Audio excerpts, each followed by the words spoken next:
Hey there, this is Jexy with the Systems Alliance, and in this video we're going to go over the 7 different ways that Sinemia has to charge you for using their service.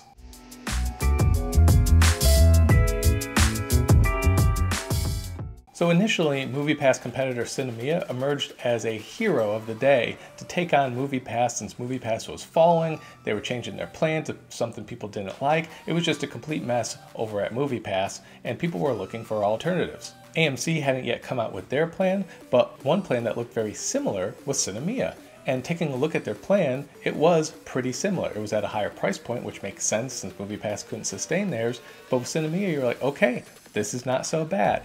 But then they started to nickel and dime you and charge all sorts of fees. So in this video, I just want to make it clear to everyone all the different ways that Sinemia can actually charge you. And there's 7 different ways that Sinemia can get a fee on you. So the first and obvious is with their actual monthly subscription plan. So whether it's $3.99 or $29.99 for their ultimate plan, or whatever that means since you have to pay all the other fees, but those are the initial fees that Sinemia can charge you. And I do have to say, when you look at MoviePass's plans, those are the only fees that MoviePass charges you. Sure, sometimes there can be a convenience fee, but that might be it. MoviePass is pretty cut and dry when it comes to their fees, and that's pretty crazy when you think about it, considering all the bad press that MoviePass has. I personally think they're at least a little bit more straightforward than Sinemia. On the surface, it does seem like a good deal, but that's why you have to dig deeper into the other fees. So if you pay for the entire year up front, which obviously is akin to pre-ordering a video game that may or may not be good now,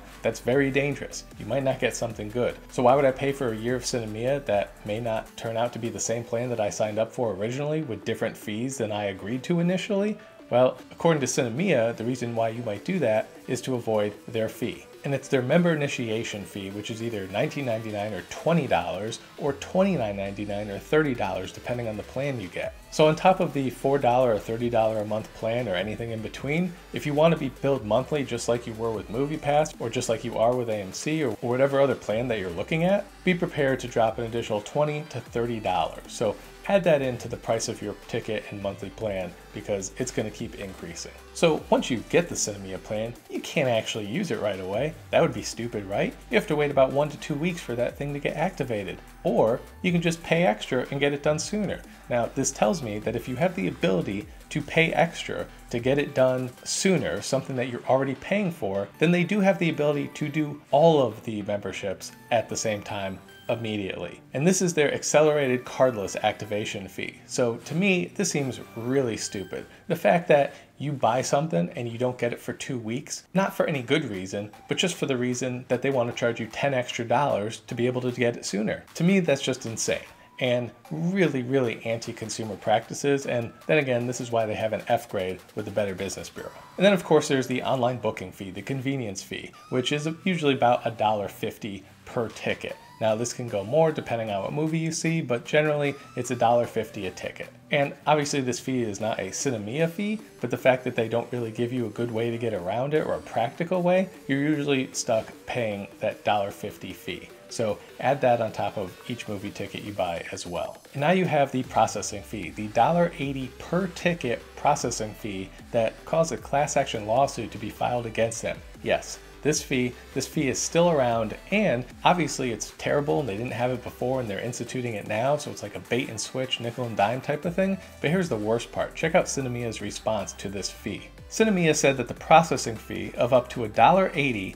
applies so that Sinemia can continue to provide access to all showtimes for all movies in all theaters without restrictions, as well as to keep our subscription plans and services consistent, as they have been since the founding of the company. So wait a minute, if I'm paying this for that, then what the heck am I paying the monthly subscription plan for? I thought that was for your service. Now you're saying there's 2 fees to provide the same service? Either charge more for the monthly subscription plan to reflect what you actually need to charge for it, assuming this is needed, or just get rid of this fee altogether. It's not doing you any favors, and people are not going to be signing up for your service plan if they have to pay this. And I know plenty of people who are either on your plan and want to cancel, who will never sign up for your plan because of this stuff. I mean, why bother. But this is their business plan and this is what they're doing. And one of the ways that Sinemia was trying to get around that class action lawsuit for the processing fees was to institute a debit card back again.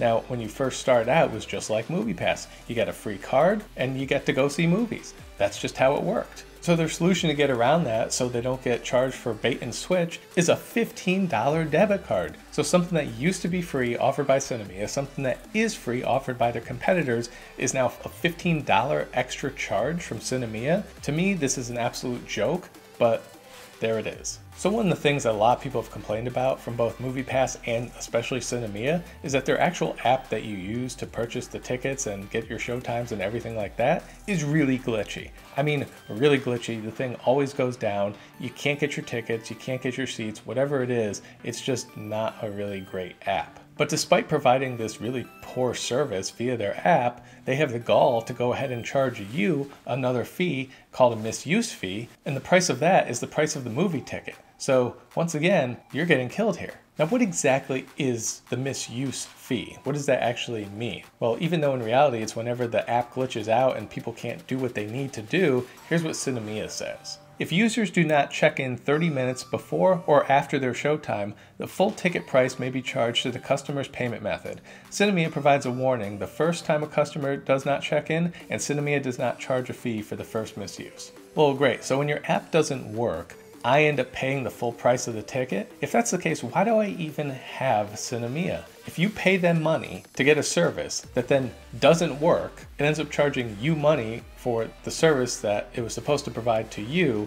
I don't understand what is going on with Sinemia, but there you have it. Those are the, let's see, 7 ways that Sinemia can charge you with fees. So once again, before you sign up for Sinemia, or if you are and you're trying to quit or just wondering what the heck's going on with them, know that while on the surface it looks like a good deal, especially when you compare it to MoviePass, they have a lot of extra fees. So do the math yourself, see how many movies you would be seeing with Sinemia, and just do the math. Whatever it is, it definitely doesn't seem like the deal with the $3.99 or even the $29.99 in terms of those fees divided by the number of movies you would be seeing. Especially when the more movies you see, the more you end up paying in fees, thus lessening the deal that you purchased with Sinemia. So let me know your thoughts about Sinemia in the comment section below. Are you a current member? Are you wanting to leave? Were you thinking about signing up, but now you're definitely not going to? Is it the only thing that works in your area and you really have no choice? You're going to sign up for it anyway? Sound off in the comment section below. Be sure to like, subscribe, share, hit me up on Twitter, and we'll catch you next time.